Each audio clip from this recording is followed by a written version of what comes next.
جو ہم سب کے لیے نبی رحمت،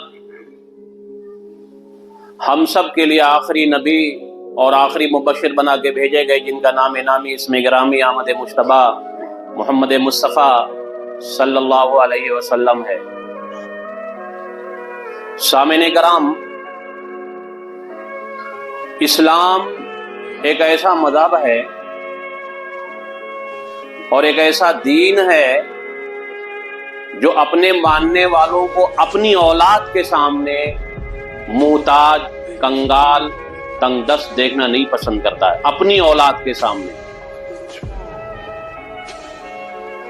جو کہ اولاد نہ ہو ایک شادی شدہ انسان ہے اور شادی کا حقدار بھی ہے، شادی کا مکلف بھی ہے، اگر اولاد نہ ہو تو اولاد کے لیے دعا بھی سکھلائی اللہ رب العالمین نے، پھر بھی اس کے سامنے محتاج اور قلاش بننے سے روکا ہے۔ اور محتاجی اور قلاشی کے بارے میں اسلام نے انسان کو دعا سکھلائی ہے اللہ رب العالمین نے، اور احادیث میں کہ مسلمان کبھی محتاج و قلاش نہ رہے۔ اسی لیے دینے والے کے بارے میں اور لینے والے کے بارے میں یہ تصور پیش کیا ہے کہ دینے والا انسان دنیا کا کوئی بھی ہو، مسلمان اگر، اور لینے والا کتنا بڑا زاہد ہو، عابد ہو، متقی ہو، وقت کا محدث اور مفسر ہو، تو اس کے ہاتھ کو وہاں کہا گیا کہ نیچا رہا گا، الید العلیٰ خیر من ید السفلی، دینے والا ہاتھ لینے والے ہاتھ سے بہتر وہاں کہا ہے۔ دیکھیں، وہ ہاتھ محدث کا گرچہ ہو، مفسر کا ہو، اور دینے والا، لینے والا اور دینے والا گرچہ جاہل ہو، لیکن وہاں کہا ہے کہ یہ ہاتھ بہتر ہے، یہ مال کی فضیلت ہے۔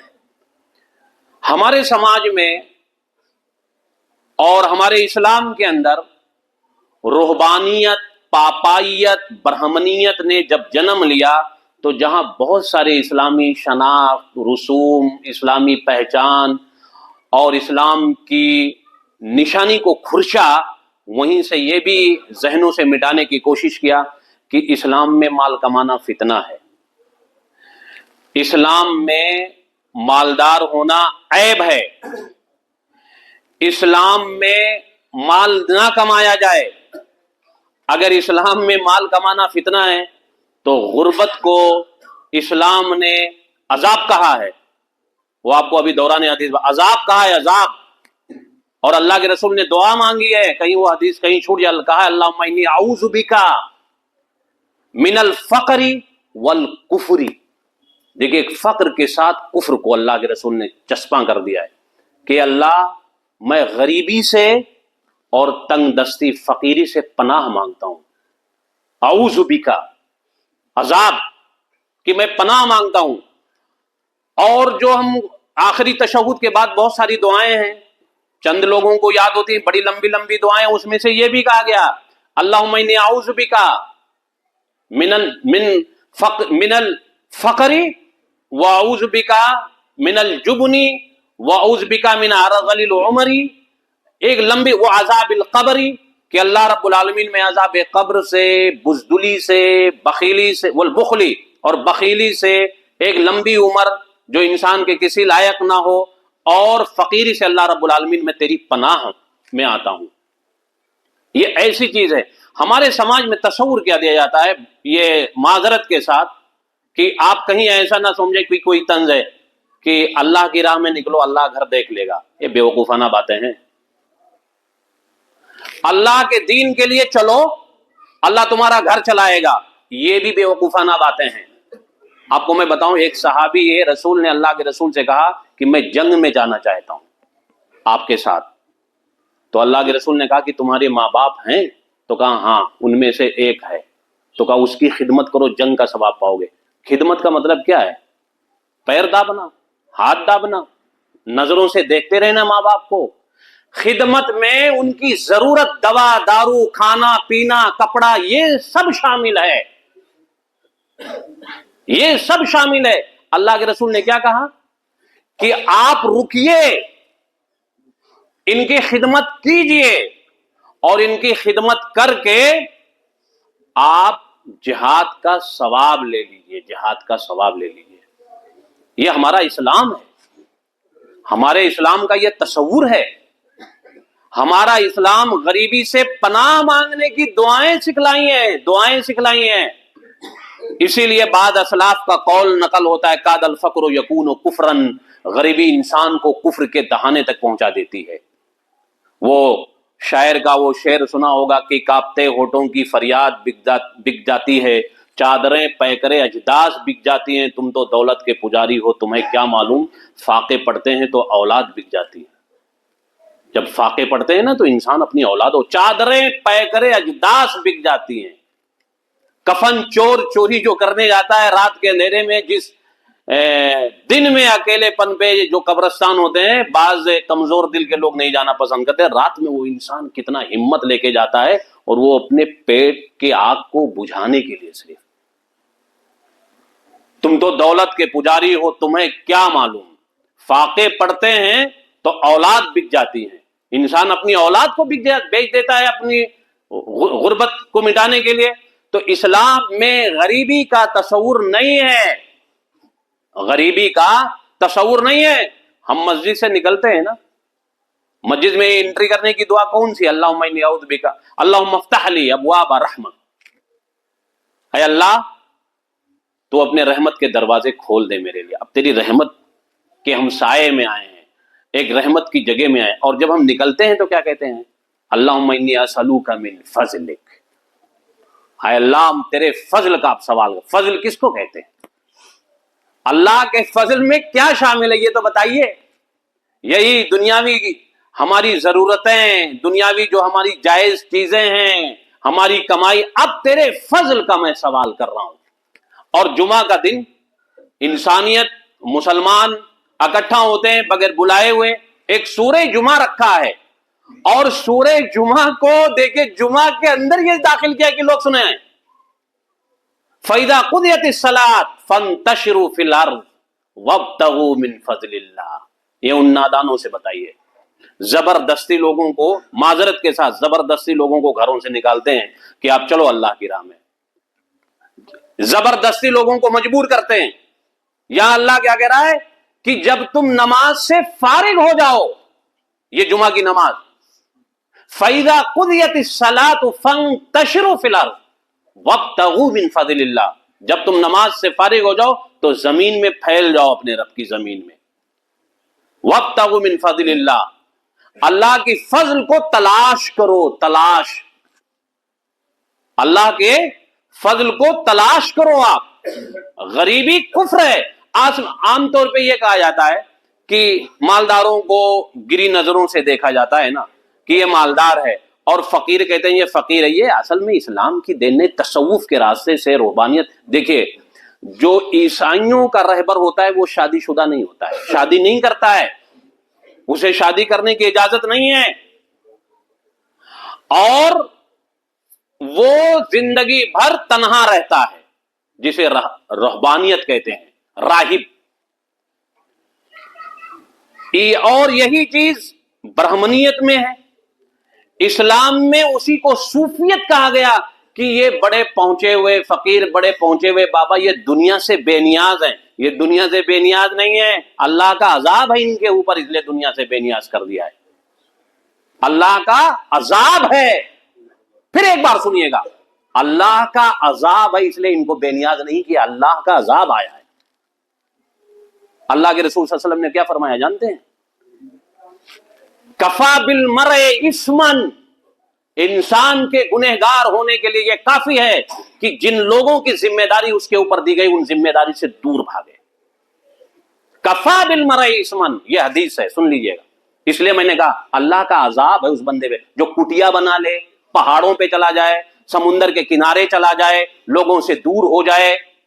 اس کو کم سے کم یہ سوچنا چاہیے کہ میرے ماں باپ تو ہیں، میرے بھائی بہن تو ہیں، میری بہن تو ہے، ابھی شادی نہیں کیا ہے وہ، اور اگر شادی کر لیا تو، اگر آپ شادی شدہ ہیں اور آپ کے بچے ناکارہ ہیں، جن کی ضرورتیں پوری نہیں ہوتی ہیں، اور آپ ان کی ضرورت کو پوری کرنے کے لیے کوشش نہیں کر، آپ کوشش کر رہے ہیں اور پوری کوشش نہیں ہو پا رہی. جیسے کوئی بہت ہائی فائی اسکول میں پڑھا رہا ہے اپنے بچے کو، آپ کسی معمولی اسکول میں پڑھا, لیکن کوشش آپ کر رہے ہیں, نیتوں کا مالک اللہ ہے.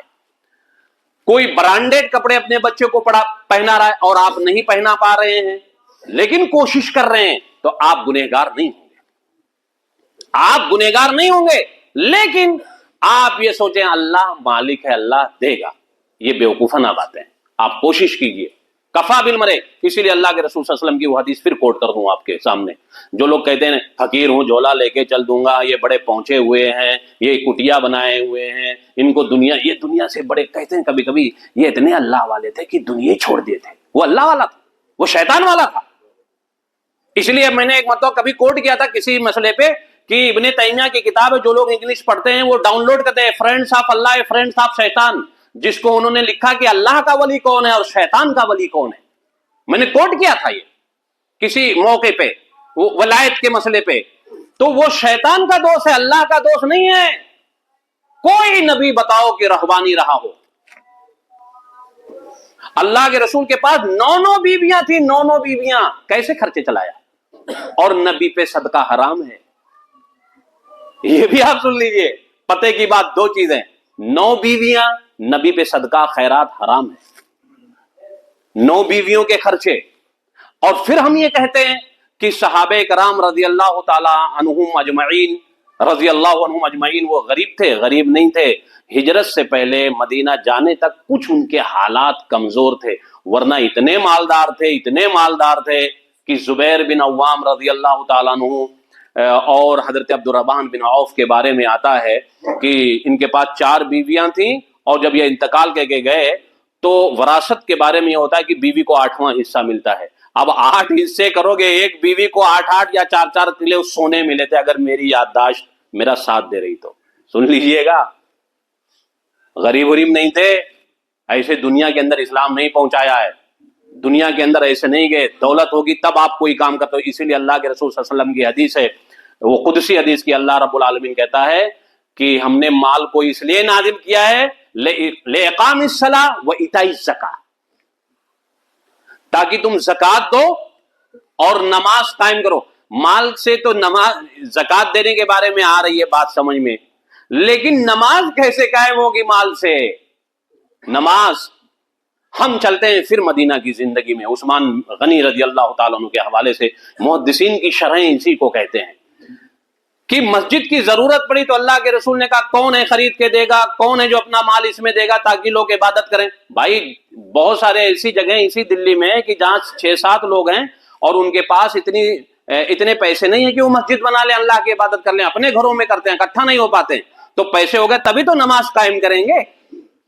یہ اس حدیث کا مطلب ہے, پیسے ہوں گے تبھی تو, اور پیسے ہوں گے. اقامت کا مطلب ہوتا ہے قائم کرنے کے معنی میں, تبھی تو جگہ ہم خریدیں گے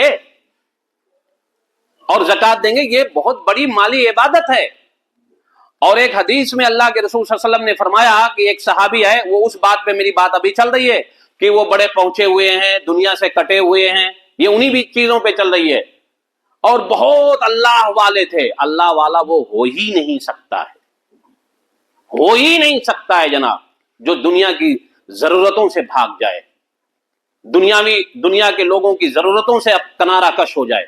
وہ کیسے ہو سکتا ہے؟ یہ سمجھ سے بات بالا تر ہے.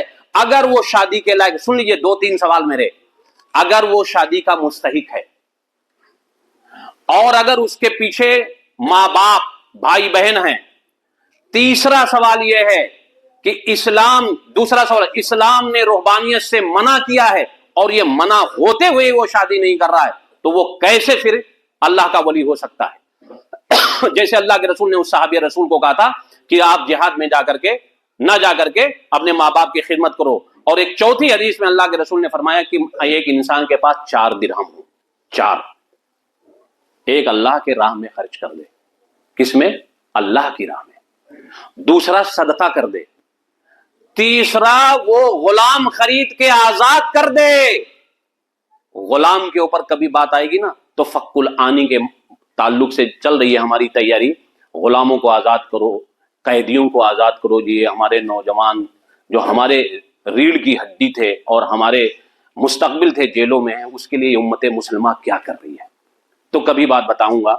تو 1 درہم وہ اللہ کی راہ میں، دوسرا درہم اس نے صدقہ کیا، تیسرا درہم اس نے غلام آزاد کے خرچہ کر دیا. کوئی غلام ہے، کسی کا نوکر ہے، وہ آدمی اس کو پریشان کر رہا ہے. اب یہ تصور نہیں ہے، لیکن یہ تصور آج اسلام کی نظر میں قرضے سے دبا ہو اور اس کے پاس بال بچے اتنا ہو کہ جس کی کفالت نہ کر سکا ہو، بینک کا لون ہو اس کے پاس، اس لون کو اگر ہم ادا کر دیں وغیرہ وغیرہ، اگر اس نے غلطی سے اٹھا لیا ہے یا کسی کا قرضہ، تو اس میں یہ چیزیں آ جاتی. اور چوتھا درہم اب کہاں خرچہ کرے گا؟ جو اپنے اہل و عیال پہ خرچہ کرے گا. اب اللہ کے رسول نے ان چاروں کی فضیلت بیان کرنی ہے. بھائی 4 جگہ خرچ کیا اور چاروں بہت اچھی جگہ خرچ کیا ہے. اللہ کے رسول نے کہا یہ چوتھا درہم جو اس نے خرچہ کیا ان تینوں درہم سے بہتر ہے. سن رہے ہیں آپ بات؟ سن رہے ہیں کہ نہیں سن رہے ہیں؟ ایک صاحب نے ایک مرتبہ کہا کہ ایک بہت ولی تھے، لوگ ان کے پاس زیارت کے لیے جاتے تھے اور عبادت سے ان سے محسوس ہو کے تو ان کو ہدیہ دے آتے تھے. تو میں نے کہا وہ ہدیہ کرتے کیا تھے جب ان کے پاس کوئی نہیں تھا؟ پھر یہ حدیث میں نے کوٹ کیا، تب وہ آئیں بائیں کرنے لگے، آگے بائیں. میں نے آئیں بائیں مت کرو، میری اس دلیل کا جواب دے کے نکلو. آپ بھائی دولت جو لوگوں نے دیا اس دولت کا کیا کیا انہوں نے؟ بھائی جہاد سے بہتر تو کوئی وہی نہیں ہے اسلام کے اندر. بلکہ یہاں تک کہا گیا کہ اگر سرحد پہ مسلمانوں کی خدمت کے لیے، مسلمانوں کی رکھوالی کے لیے، مسلمانوں کی حفاظت کے لیے اگر سرحد پہ رات بتایا کسی نے، جیسے کوئی فتنہ فساد ہو رہا ہو اور میں رات میں یہاں کھڑا ہو جاؤں کہ اس گلی میں دشمن کو جانے نہیں دوں گا، یہ میرے مسلمان بھائی اگر رات جاگتے ہوئے ان آنکھوں نے سویا نہیں ہے تو اللہ کے رسول نے فرمایا کہ ان آنکھوں پہ جہنم کی آگ نہیں جائے گی، اور اگر مار ڈالا گیا تو میں شہید ہوں. اپنے بھائیوں کے لیے صرف میں نے نگرانی کے لیے کھڑا ہوں. ایک رات کی بات ہے، یہاں کچھ نہیں کرنا ہے. اور پھر صدقے کی فضیلت، پھر غلام کی فضیلت. اللہ کے رسول نے فرمایا کہ جس نے غلام آزاد کر دیا وہ جنت میں جائے گا. وہ بات ابھی آ رہی ہے. ان تینوں کی فضیلت کو ایک طرف رکھا، آپ نے کہا کہ جو اس نے دولت خرچ کیا ہے اپنے بال بچوں پہ وہ ان تینوں سے بہتر ہے. دولت کمانا کوئی ناجائز چیز ہے.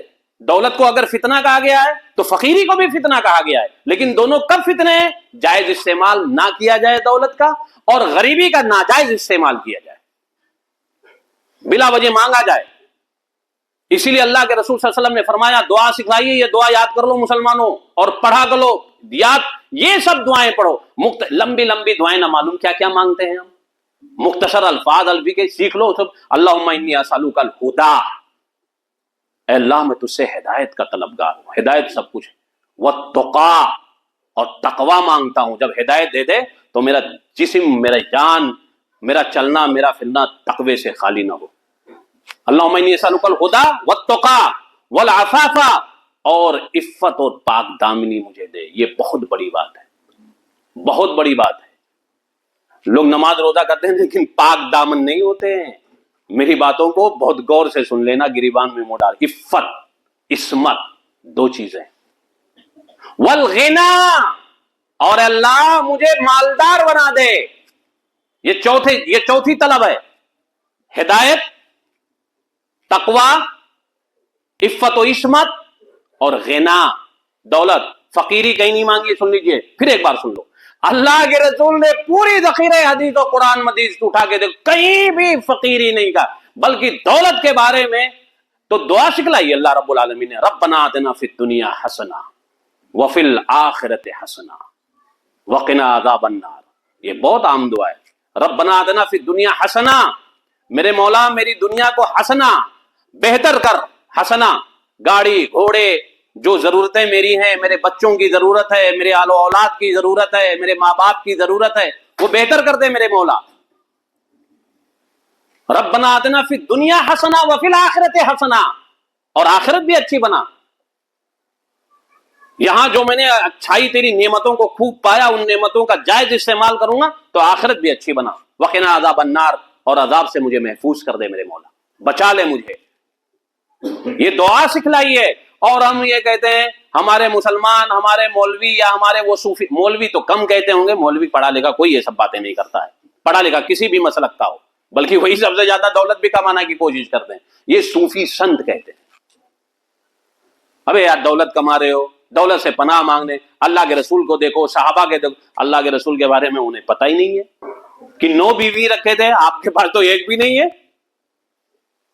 9 بیویوں کا خرچہ کہاں سے آتا تھا؟ وہ بات ڈبل ہو جائے گی. پھر آپ کے اوپر صدقے حرام تھا, صدقہ نہیں کھاتے. نبی کے اوپر نبی کی اولاد پہ بھی صدقہ حرام ہے. یہ لو کہاں سے آپ کمائے کھلائے؟ جب دنیا سے گئے تو کوئی قرض بھی نہیں ہے.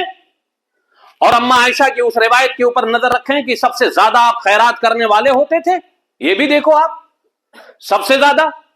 اور اما عائشہ کی وہ روایت بھی آپ کے سامنے رکھ دوں کہ اما عائشہ کہتے ہیں کہ کبھی آپ کے دسترخوان پہ 2 قسم کا سالن نہیں ہوا, کبھی ایسا بھی ہوا کہ ایک ہفتے چولہے نہیں جلے. وہ غربت کی وجہ سے نہیں ہے. اس روایت کو اپنے سامنے رکھو کہ ایک مرتبہ اللہ کے رسول امامت کر رہے تھے اور لوگوں کے گردنوں کو سلام پھیرنے کے بعد پھلانگتے ہوئے گئے.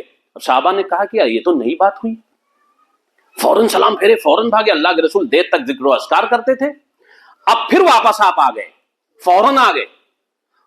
تو صحابہ نے عرض کیا کہ اللہ کے رسول یہ ایک نئی آپ سے دیکھنے کو ایک نئی صورتحال آج پیش آئی ہے. تو اللہ کے رسول نے کہا کہ میرے گھر میں عائشہ کے حجرے میں ایک سونے کی ڈلی تھی, ڈلی. اور سلام پھیرنے کے بعد یہ بات یاد آئی کہ وہ ڈلی رہ نہ جائے, کوئی آنے والا گزرنے والا گزر جائے ضرورت مند اور وہ رہ جائے. تو میں عائشہ کو کہہ کے آیا ہوں کہ کوئی آئے گا یہ دے دینا جب تک میں نہ آؤں. سمجھ رہے ہیں؟ کوئی آئے تو دے دو. ورنہ نبی تو اتنے, اللہ کے رسول اتنے مالدار تھے, اتنے مالدار کہ باغ فدق کے بارے میں شیعہ سنی کا جھگڑا ہی چل رہا ہے. جو ہبا ہوا تھا کتنے پیمانے کی آتی تھی دولت, اور اس باغ کے اوپر جو پیمائش شیعہ سنی کے جھگڑے چل رہے ہیں, پیمائش کے بارے میں جان لو. اس بات میں جانا نہیں چاہتا. اگر جو لوگ تاریخ اور حدیث پڑھتے ہوں گے, اس باغ سے جو پھل آتا تھا وہ اللہ کے رسول کے خاندان میں آتا تھا. تو غریبی سے پناہ مانگنے کے لیے کہا گیا ہے, غریبی سے بچیے. اس لیے میں کہتا ہوں, اب آخری بات ہمیشہ کہتا ہوں کہ حکومت کو اہل ثروت چلاتے ہیں, اور پارٹیاں یہ سیاسی لیڈروں کو چلاتی ہیں, اور سیاسی جو لیڈر ہوتے ہیں وہ عوام کو خرید لیتے ہیں. اس لیے مٹھی بھر جینی ہے اس ملک میں. پرسنٹیج کے حساب سے جب ہم نکالتے ہیں تو مسلمانوں سے زیادہ جیسٹی وہ پے کرتے ہیں. حکومت ان کے اوپر نظر رکھے گی. آج یہودی کو پوری دنیا کیوں پالتی ہے؟ پورے امریکہ کی اکنامکس کے پلر ہیں وہ, سیاست میں بھی ہیں وہ. اور سیاست کے لیے پیسے کی ضرورت ہوتی ہے, علم کی ضرورت کم پڑتی ہے سیاست میں. یہ جان لیجئے, دولت بہت بڑی چیز ہے. دولت کمانا, دولت رکھنا, دولت کمانا بھی اچھی ہے, اس سے بہتر آپ اچھی جگہوں پہ خرچ کرو. ورنہ یہ ہمارے اسلاف بے وقوف تھے جو ہمیں اتنے بڑے بڑے سرمایہ ہمارے لیے یونیورسٹیز اور بہت ساری چیزیں چھوڑ کے گئے. آج مسلمان نہیں کر رہا, صرف اپنے لیے کر رہا ہے. یا وہ صحابہ کرام کما کے جو پوری دنیا میں علم کی روشنی لے کے گئے تھے, بھائی کیسے گئے؟ سفر کے لیے ضرورتیں پڑتی ہیں, کشتیوں پہ کھانے پینے کی ضرورت پڑتی ہے. افریقہ, شام, ایران, یہ توران, ہندوستان, جو صحابہ کرام آئے ویسے آئے. سفر کی ضرورتیں پڑتی ہیں. اس لیے مسلمانوں, پیسہ ایک ایسی چیز ہے کہ اسلام نے اسے انسانی زندگی کی ضرورت ہی نہیں کہا, نعمت کہا ہے, نعمت کہا ہے. جیسے بہت ساری نعمتیں زائل ہو جاتی ہیں, ان میں سے یہ بھی زائل ہو جائے, اللہ سے دعا کرتے رہنا چاہیے کہ اللہ ہمیں فقیری نہیں دے, مالدار بنا, ہمارے بچوں کی ضرورت پوری ہو, ہمارے اہل و عیال کی. ایک انسان اگر دولت مند ہے اور اپنے سارے پریوار, بھائی بہن, پھوپھی خالو, نانا نانی, چاچا چاچی کا اگر وہ رکھتا ہے خیال, کتنی دعائیں لے لیتا ہے وہ, کتنی دعائیں لیتا ہے. اسی لیے اللہ کے رسول نے فرمایا کہ صبح 2 فرشتے نازل ہوتے ہیں, اور دینے والے کو جو اللہ نے نوازا ہے تو کہتا ہے اللہ تعالیٰ جو خرچ کر رہا ہے تیری راہ میں اسے دے اور دے. پھر دوسرے فرشتے اور تیسرے فرشتے جو ہوتے ہیں آمین کہتے ہیں, اور پھر دوسرا کہتا ہے کہ اللہ تعالیٰ جسے نوازا ہے وہ نہ دینا, اسے ایسے رکھ, بخیل بنا. تو وہ پھر آمین کہتے جو بد دعا دیتا ہے فرشتہ. تو دولت بہت بڑی چیز ہے. آج مسلمانوں کے پاس اگر دولتیں ہوتی بقول ابوالکلام آزاد کے، وہ چلے گئے آج کا وقت دیکھے ہوتے تو کیا نہیں کیا ہم کر ڈالتے. دولت سے پارٹیاں خریدی جا رہی ہیں، دولت سے لوگوں کے ایمان خریدے جا رہے ہیں، دولت سے ملک کے قانون بدل دیے جاتے ہیں، دولت سے سنویدھان بدل دیے جاتے ہیں، دولت سے انسان اقتدار میں آنے کے بعد پوری انسانیت کی فکریں بدل دیتا ہے. وہ آپ دنیا کی جنگوں کے اور دنیا کی تاریخوں کا مطالعہ کیجئے. اسی لیے اللہ کے رسول صلی اللہ علیہ وسلم نے فائنینسر جو آپ کے تھے ان کی عزت و توقیر کیا ہے. اور اتنی بڑی چیز کہ ہر صحابی آپ دیکھیں، ابو بکر رضی اللہ تعالیٰ عنہ نے اتنے غلام آزاد کیے، اما عائشہ نے اتنا کیا ہے، حضرت خدیجہ نے اتنا کیا ہے، اور صحابیات کے بارے میں آتا ہے. دولت تھی تبھی تو آزاد کر دیتے تھے. وہ ایک مالک کے انڈر ہوتے تھے اور مالک ان کو تکلیفیں دے رہا ہوتا تھا، یہ گزرتے تھے تو کہتے تھے کہ آپ کا مالک آپ کو کیوں تکلیف دے رہا ہے؟ تو وہ یہی کہتے تھے کہ میں ان کا باقی ہوں، جب تک میں ان کا قرضہ نہیں پورا کر دوں گا، یہ چاہے جس طرح میرے جسم کو جانور کی طرح استعمال کریں، اور جب میں ان کا قرضہ پورا کر دوں گا تو آزاد ہو جاؤں گا. وہ رحم دل لوگ، ہم وہ رحم دل لوگ جو اقبال نے کہا ہم جو جیتے تھے تیرے نام کی عظمت کے لیے، سربکف پھرتے تھے دہر میں کیا دولت کے لیے، تیرے نام کی عظمت کے لیے. نظر پڑتی تھی کہتے تھے بتاؤ یہ آدمی کتنا آپ کا باقی ہے. مالک کہتا تھا اتنا، کہتے تھے یہ لو اور ابھی آزاد کرو اور ایک لوگوں گواہ رہو. ایک مرتبہ حضرت خدیجہ رضی اللہ تعالیٰ عنہ نے کہا تھا اللہ کے رسول کو گواہ بناتے ہوئے، کہا کہ گواہ رہنا، کئی غلام آزاد کیے، اور کہا گواہ رہنا ہے محمد صلی اللہ علیہ وسلم آپ بھی اور آپ کے شوہر ہیں کہ اللہ میں نے صرف تیری رضا کے لیے ان لوگوں کو جن کی آزادی تھی انہیں قسمت میں لکھی ہے اور جن کو آزاد پیدا کیا ہے، انہوں نے دنیا میں آنے کے بعد کسی کے غلام ہو گئے مجبوریوں کے تحت. اے میرے مولا جو دولت مجھے دیا ہے اس دولت کو اس لیے خرچ کر رہی ہوں. یہ اما عائشہ، یہ اما خدیجہ کی بات بتائیں بیان. تو یہ دولت ہی کی تو یہ سب چیزیں ہیں. دولت بذات خود فی نفس ہی عیب نہیں ہے، اس کا استعمال غلط ہے. اس لیے اللہ سے دعا کریں اللہ دولت دے تو اللہ کی راہ میں خرچ کرو.